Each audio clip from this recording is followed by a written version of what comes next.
हाँ, तो question number 12 तक पढ़ लियो। क्वेश्चन नंबर 13 जो है हमारा, कौन सा है बेटा? क्वेश्चन नंबर 13 दिखाई दे रहा है ना देखने में? 13 जो है, यहां देखो बेटा, क्लियर दिखाई दे रहा है ना? अब क्वेश्चंस को पहले बारीकी से समझो। क्या लिखा हुआ है? The denominator of a rational number is greater than its numerator by 7। Step by step पढ़ना। If the numerator is increased by 17 and denominator decreased by 6, the new number become 2. Find the original number. अब इसके बारे में बात हो। Questions English में आप लोग पूरा सुन लिए। क्या कह रहा है? जो डिनोमिनेटर है, डिनोमिनेटर वो न्यूमरेटर से कितना अधिक है? 7। कितना अधिक है? 7। तो पहले हम इस ये जो फैक्ट्स है इसको यहां पे क्लियर करते हैं। लेट बताइए, न्यूमरेटर कम है कि डिनोमिनेटर? यहीं पे कंफ्यूज हो गए। डिनोमिनेटर मोर देन है, तो डिनोमिनेटर अधिक ना है, तो हम मानेंगे लेट द न्यूमरेटर। ठीक, न्यूमरेटर हमने क्या मान लिया? न्यूमरेटर हमारा क्या हो गया? एक्स हो गया।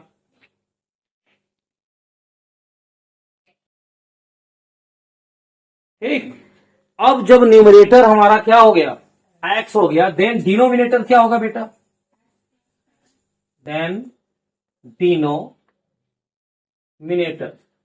डिनोमिनेटर हमारा क्या होगा? X plus 7। यहां तक तो आप लोग पॉइंट समझ में आ गया कि जब न्यूमरेटर एक्स है तो डिनोमिनेटर होगा एक्स प्लस 7, क्योंकि क्वेश्चन ने पहले ही बोला है डिनोमिनेटर इज मोर देन 7 और न्यूमरेटर। सो अब हमारा अकॉर्डिंग टू क्वेश्चन अगर हम देख रहे हैं तो हमारा यही होगा ना, एक्स अपान एक्स प्लस 7। फ्रैक्शन तो हमारा यही बना ना? बना कि नहीं बना? भाई न्यूमरेटर अपान डिनोमिनेटर। अब क्या बोला है? न्यूमरेटर को क्या करना है? इंक्रीज करना है। क्वेश्चन को ध्यान से देखो, न्यूमरेटर को इंक्रीज करना है कितना? बाई 17। एंड डिनोमिनेटर को क्या करना है? डिक्रीज करना है बेटा। कितना? -6 हो जाएगा यहां। अब ये पूरा मिलकर कितना बन जाता है? 2। जब हम इतना बना लेते हैं तो ये किसके इक्वल हो रहा है? 2 के। यानी इसको सॉल्व करेंगे तो कितना आ जाएगा? 2 आ जाएगा। अब आपका पूरी तरह से यहां पे इक्वेशन रेडी हो गया। अब इसी को आपको सॉल्व करना है। तो x प्लस 17 अपान x प्लस 1 इक्वल 2। अब 2 है तो 2 से अब हम क्रॉस मल्टीप्लाई करेंगे अपान में 1 करके, तो हो जाएगा 2x plus 2 equal x plus 17। Then 2x minus x equal 17 minus 2। Then x equal बेटा 15। किसी को कोई प्रॉब्लम? ये x 15 है। क्वेश्चन में क्या पूछा है बेटा?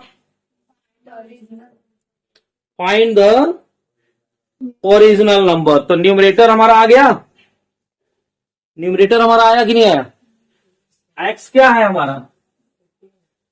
n फॉर न्यूमरेटर,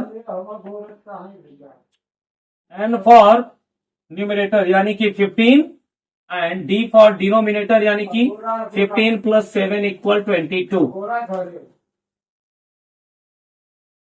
हो गया? 15 plus 7 equal 22। So your fraction is 15/22। यही हो गया आपका ओरिजिनल फ्रैक्शन। ओके, चलो सॉल्व कर लो।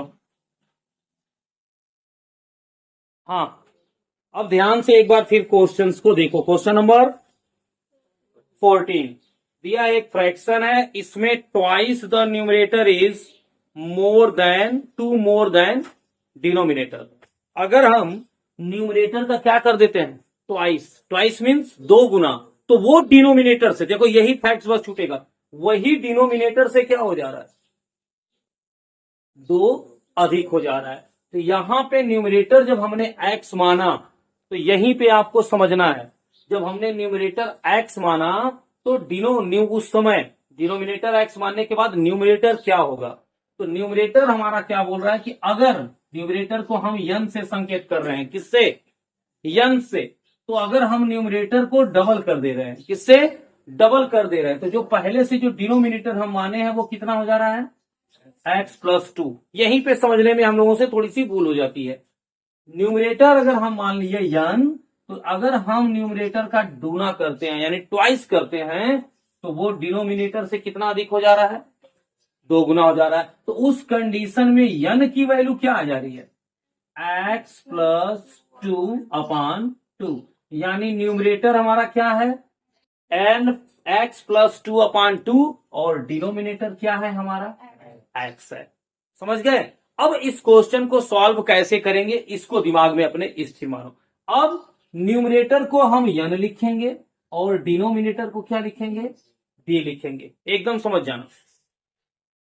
न्यूमरेटर n हो गया, डिनोमिनेटर d हो गया। अब हम ये मान लिए हमारा क्या है, माना डिनोमिनेटर क्या है, x है, और न्यूमरेटर हमने फाइंड कर लिया x+2/2 हो गया।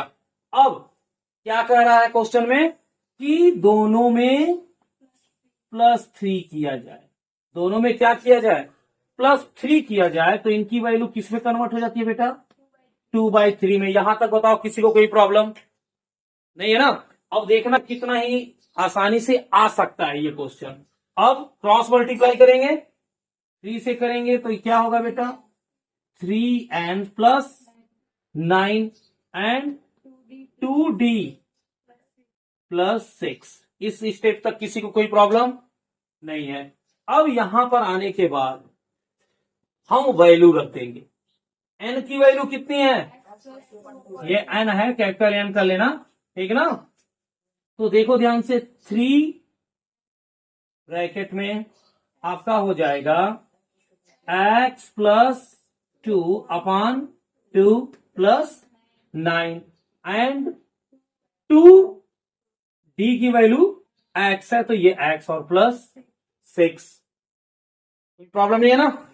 अब इसके बाद ध्यान से देखना, 3 से करेंगे मल्टीप्लाई, 3 से करना मल्टीप्लाई, तो 3 से x को मल्टीप्लाई करेंगे बेटा, क्या होगा, 3x + 6 पूरे का पान 2 + 9 = 2x + 6। यहां तक कोई दिक्कत नहीं है ना।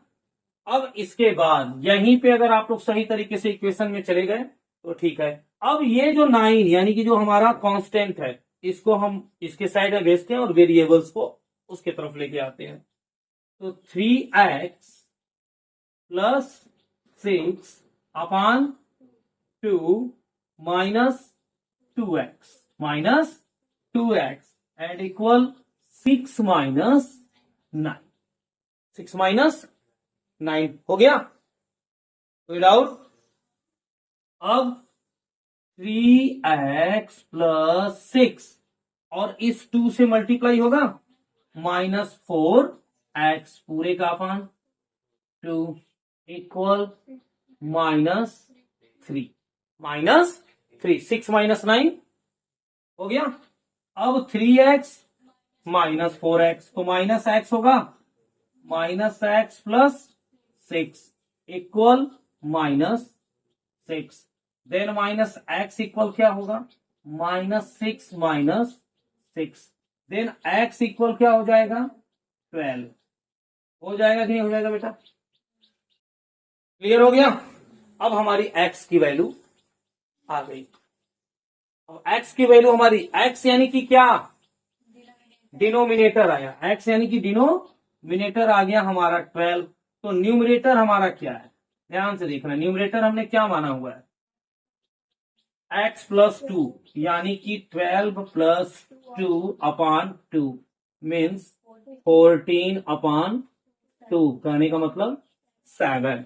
तो आपका जो है फ्रैक्शन क्या बनेगा, वेरी गुड। तो फ्रैक्शन आपका बन गया आपका जो फ्रैक्शन बना 7/12 बना। क्लियर हो गया अब? एक एक फैक्ट क्लियर हो गया कि कुछ पूछना है इसमें? जहां पूछना है पूछ लो। देखो थोड़ा सा यहाँ पे वो हुआ ऊपर नीचे और आप लोग फंस गए। आप लोग क्या, जब मैं फंस गया तो फिर आप लोगों में क्या है? तो उसके बहुत हद तक जिम्मेदार आप लोग भी हो जाते हो, क्योंकि पॉइंट्स को देखते नहीं हो कि ये कहां पर है ये कहां पर है। बस सर जो लिखे जा रहे हैं बस वही कॉपी करते जाओ, कॉपी करते जाओ। चाहे 2 3 जा 6 लिखें सर, चाहे 2 3 जा 8 लिखें, उससे आपको फर्क नहीं पड़ना है। सर लिख दिए तो सही होगा। ये किसने किसी किताब में लिखा है क्या कि जो सर लिखते हैं वो सही होता है? चलो ध्यान से आप देख लो।